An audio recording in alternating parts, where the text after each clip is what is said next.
दोस्तों, हमारे द्वारा किए गए कर्मों में इतनी अधिक ताकत और इतनी अधिक शक्ति होती है कि वे हमारा पीछा कभी नहीं छोड़ते। यहाँ तक कि इंसान का जन्म किस घर में, किस परिवार में होगा और कौन उसके रिश्तेदार बनेंगे, यह सब भी केवल और केवल उसके कर्मों पर ही निर्भर करता है।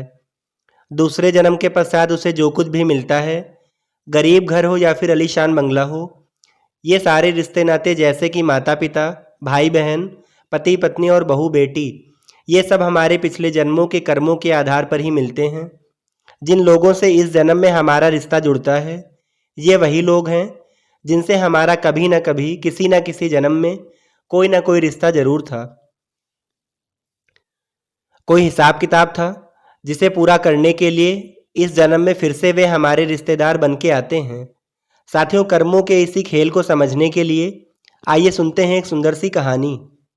लखनऊ जिले के किसी गांव में एक किसान अपने परिवार के साथ रहता था। किसान और उसकी पत्नी बहुत ही नेक विचारों के और बहुत ही दयालु थे।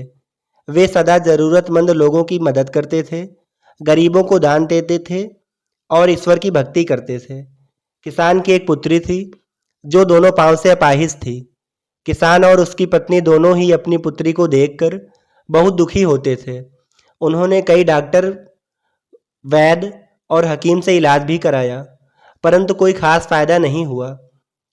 किसान सदा यह सोचकर दुखी रहता था, उसके बाद उसकी बेटी का ध्यान आखिर कौन रखेगा। एक दिन की बात है, किसान के गांव में सत्संग चल रहा था। हजारों श्रद्धालु उस सत्संग में आए हुए थे। जब सत्संग समाप्त हुआ तब किसान ने महात्मा से कहा, हे प्रभु, मेरे मन में कुछ सवाल हैं। यदि एकांत में आप मेरी उस शंका को दूर कर सकें तो आपकी महान कृपा होगी। किसान ने कहा, हे महात्मा, हम निस्वार्थ भाव से ज़रूरतमंद लोगों की सेवा करते हैं, ईश्वर की भक्ति करते हैं और कभी किसी के बारे में हम बुरा नहीं सोचते। फिर हमारे साथ इतना बुरा क्यों होता है? हमारी बेटी अपाहिज आखिर क्यों पैदा हुई? किसान की यह बात सुनकर संत महात्मा ने अपने नेत्र बंद कर लिए और किसान के पिछले जन्म का सारा वृत्तांत जान लिया। कुछ देर बाद संत ने कहा, हे भाई, यह सब तुम्हारे पिछले जन्म के पाप कर्म के कारण ही हुआ है। सुनो भाई, तुम्हारे पिछले जन्म में तुम्हारी यही बेटी तुम्हारी बहू थी। तुम्हारे घर में एक गाय भी थी जिसकी तुम बहुत सेवा करते थे, परंतु अपने बहू को तुम बहुत प्रताड़ित करते थे। एक दिन तुमने गुस्से में आकर अपने बहू की टांग पर जोर से डंडा मारा। वह डंडा इतनी तेज से पड़ा कि तुम्हारे बहू की टांग की हड्डी टूट गई, जिसके कारण वह अपाहिज हो गई। वह जब तक जीवित रही हमेशा लंगड़ा कर ही चलती रही। वह बेचारी मुंह से कुछ नहीं बोलती थी, लेकिन उसकी तड़प, उसके आंखों के आंसू तुम्हारे लिए एक श्राप बनकर आए। और इस जन्म में तुम्हारी वही बेटी तुमसे अपना हिसाब पूरा करने के लिए तुम्हारे ही घर में तुम्हारी बेटी बनकर आई।